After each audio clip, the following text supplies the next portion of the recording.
मौसम की तब्दीली ने तरक्की याफ्ता ममालिक को हिला कर रख दिया। अमेरिका और बरतानिया में बर्फानी तूफान ने तबाही मचा दी। निजाम जिंदगी मफलूज, पारा -42 डिग्री तक गिर गया। अमेरिका में बर्फानी तूफान ने निजाम जिंदगी मुंजमद कर दिया। मुख्तलिफ हादसात में 11 अफराद जान से गए। हजारों परवाजें मंसूख कर दी गयी। व्हाइट हाउस ने भी बर्फ की सफेद चादर ओढ़ ली है। अमेरिकी रियासत योटा में 4 फीट से ज्यादा बर्फ पड़ चुकी है, जहां लोगों को मुश्किलात का सामना है। दूसरी जानिब बरतानिया के शुमाली इलाकों में भी बर्फबारी का सिलसिला शुरू हो गया। येलो वार्निंग जारी कर दी गई। स्कॉटलैंड में 100 से जायद स्कूल बंद हो गए। लंदन और शुमाली आयरलैंड में भी बर्फबारी की पेशगोई की गई है।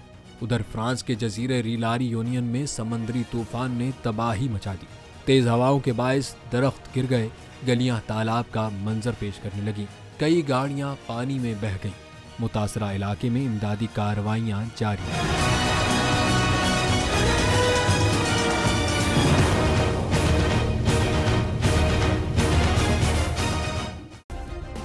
सब्सक्राइब करें और बेल दबाएं ताकि कोई खबर रह न जाए।